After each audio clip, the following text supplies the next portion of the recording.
Hello! Hi, if you don't already know, my name is Nicole Rafiee. I'm a YouTuber, I'm a content creator, and I also have known that I have had OCD for almost 4 years now. How my affects me and how I feel, and I'm like, oh, look at me, conquering the day. I'm so much better after a month when I'm not 100% better. I can't honestly sit here and make a video. It's fraudulent. It's just me being a fraud if I sit here and actually try and pretend that I'm better and doing everything okay when I'm not okay. And I'm partnering with NOCD to host their next 3 episodes of their Sunday podcast series. I'm a big fan of NOCD, everything that they're doing for the OCD community. So when they asked me hey, you want to talk about OCD on our channel? I was like, duh. Getting ready today for the day. Oh, it's Cowboy. I'm getting ready for the day. I feel very yellow right now. In mood as well. I'm feeling pretty good. I think doing my makeup and talking is fun. I think everybody likes that now. I like that now because whenever I do my makeup and if my friends are over, I'm like, oh, you're sitting in my bedroom and you're watching me do this. I thought we already came to that consensus. You have to watch me. I'm sorry. So, we were talking about change. Guess what? I've gone through a lot of change recently. Sometimes I like change. Sometimes I really do like change. However, I like change when it's on my own accord. I like change when I am in full control of it. Oh my God, that sounds so weird. Somebody with OCD loves full control with change.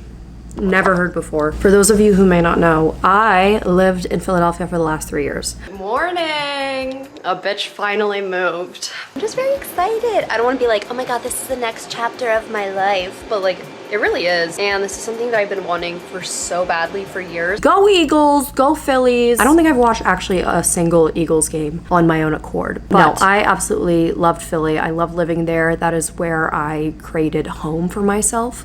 That's where I moved out of my house for the first time post-COVID. I made so many friends there. I was closer to my family. And it was one of the best decisions I had ever made for myself. And then 3 years later, I was like, oh my God, it's time for a change. It's time for a change, right? I'm in control of it. Everything should be fine, right? So I decide I'm going to move to New York City, which is something that I have always wanted to do. I'm gonna do a jazz album someday.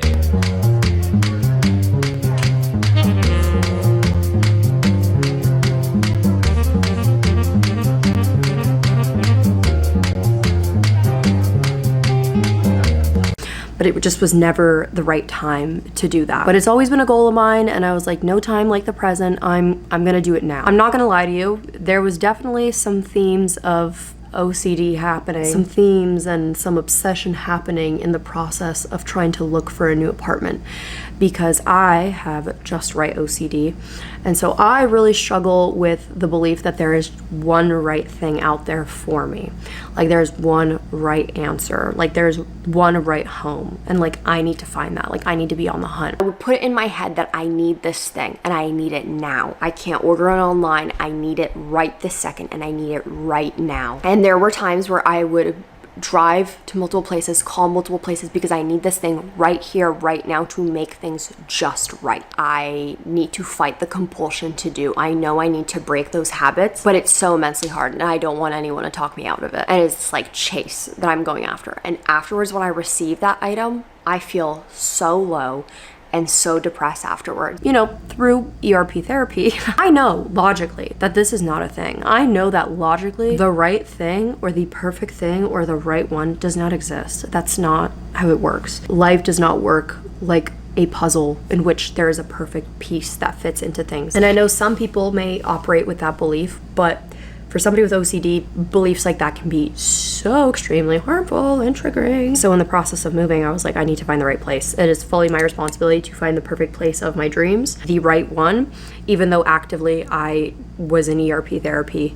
That was really difficult for me. I can't tell you how much sleep I lost. I can't tell you how much time I have lost because I was just sitting and obsessing about finding the right place. And the moment that I thought that I had found the right thing, the right one, everything started happening so quickly, as well as some changes in my life that were not necessarily in my control at all. I actually cannot control other people's health, and when tragic things happen, I have no control over that, except my own health to a certain extent. And so this is when my life started to get really crazy. This is when my life started to get really, really flipped upside down. This is after many, many months of feeling like I'm doing the best I ever have with my OCD, feeling like I can tackle a scary, intimidating situation like moving cities like this, leaving behind all my friends, moving away further from my family.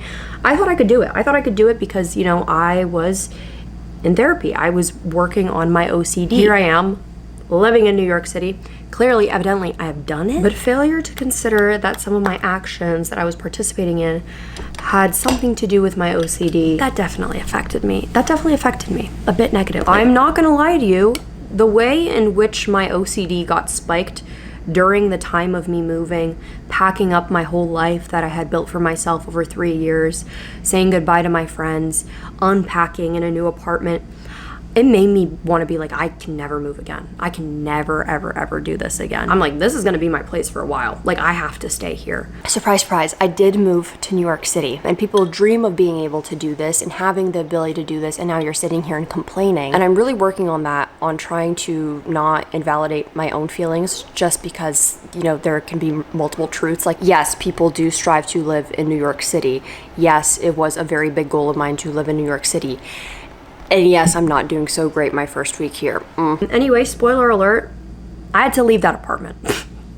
This is now my second apartment in New York City in about less than 2 months. I was not expecting to do that. I was not expecting to do that at all. That was not my intentions. That was not my plans. And to say that I have been stressed is a little bit of an understatement. Home is one of the most important things to me.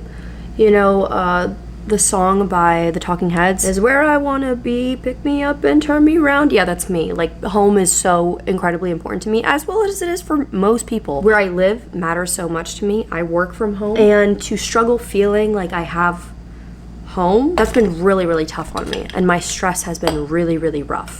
You know what else has been really, really rough? My sleep schedule. Once again, not gonna lie to you, you're gonna see a consistent theme with this all. I'm not gonna lie to you. Not gonna lie to you.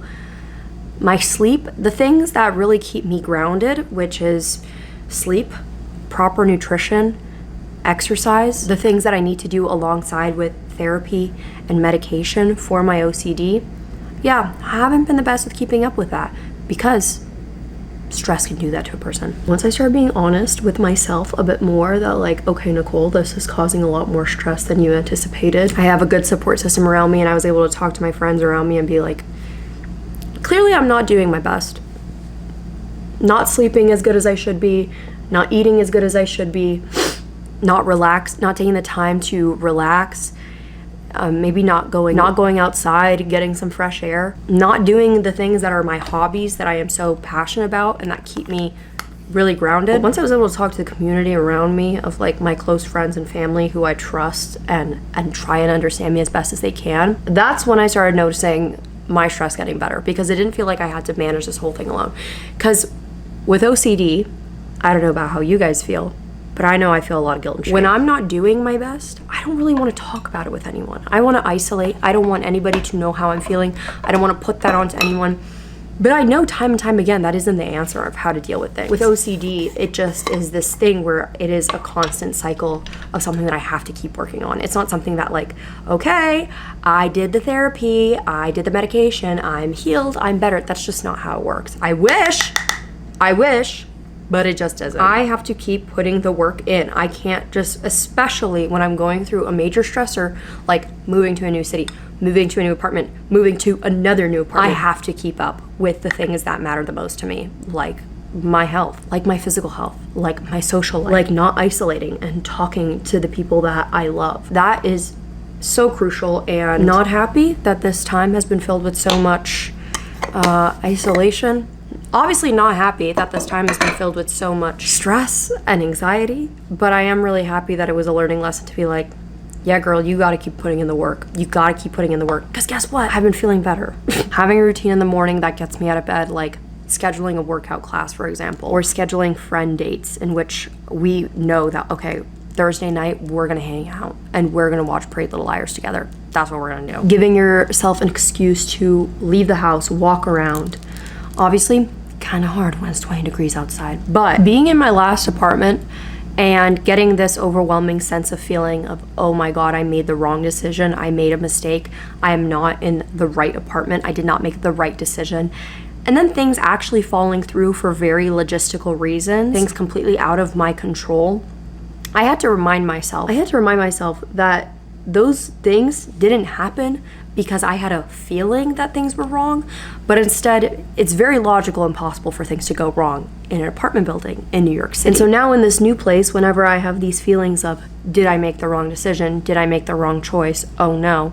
I have to remind myself, is there even really a right choice? And also have to keep in mind what I learned in ERP, which is literally, maybe I did make the wrong choice. Maybe I made a mistake. You know, maybe moving to New York in general has been one huge mistake. And the only thing that I can do from this point on is sit with that uncertainty. I'm not sitting here calling this the perfect apartment, the best thing that's ever happened to me, the right choice, the number one, the right thing. Because for me, that is just a recipe. That is just a recipe in my OCD getting much, much worse. OCD loves to latch on and show itself when you're already going through other big life stressors. I've been pretty open with NOCD about this, but I really used to struggle back in 2021 especially. I used to really struggle for years thinking that I was pregnant all the time.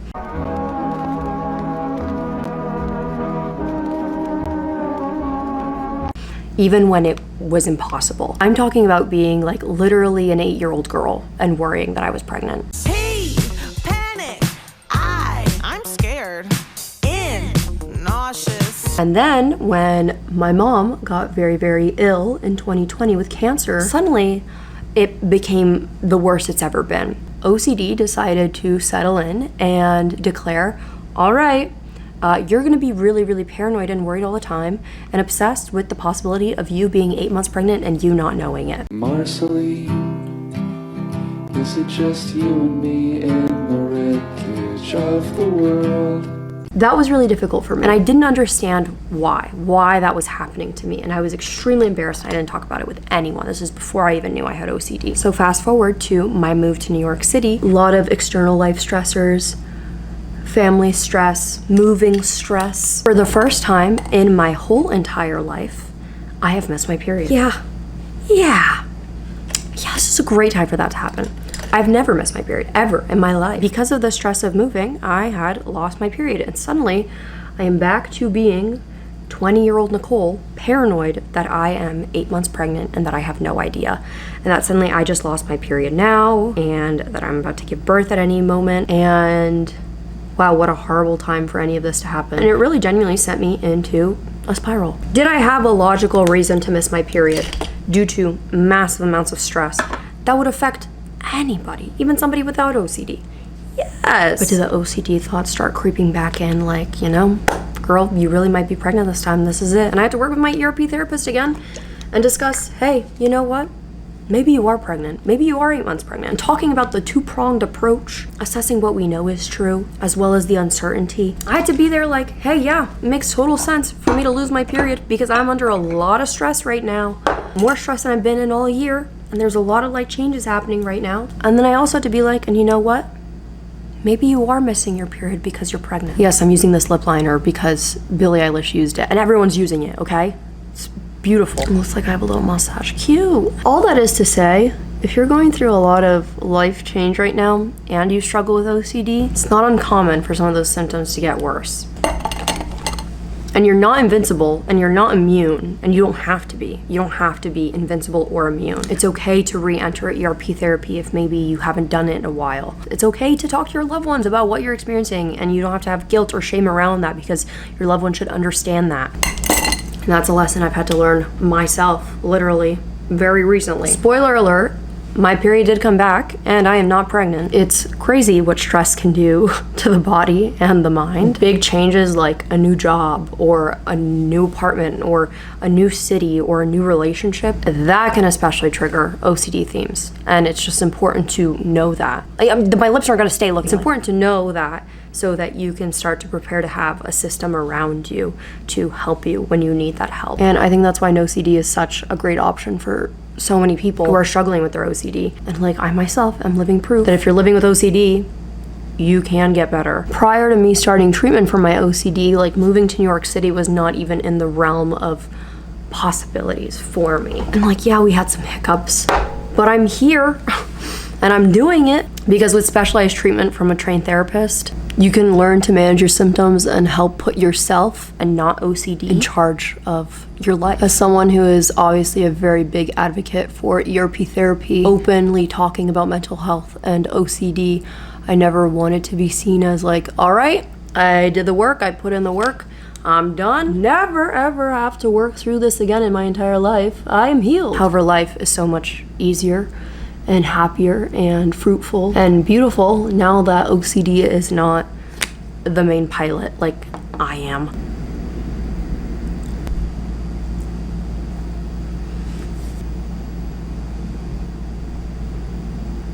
Cute. I am not done with all the stressors of moving. I literally just moved into this apartment less than a week ago.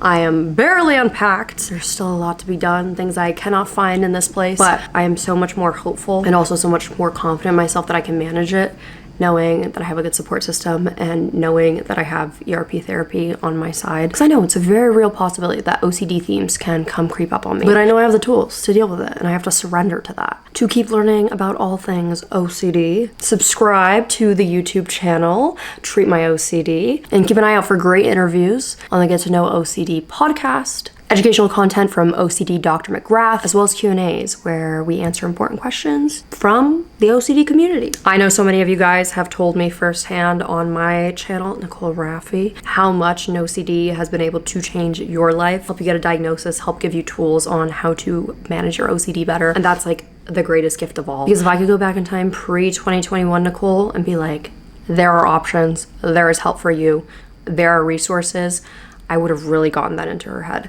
because she felt so alone and she shouldn't have had to.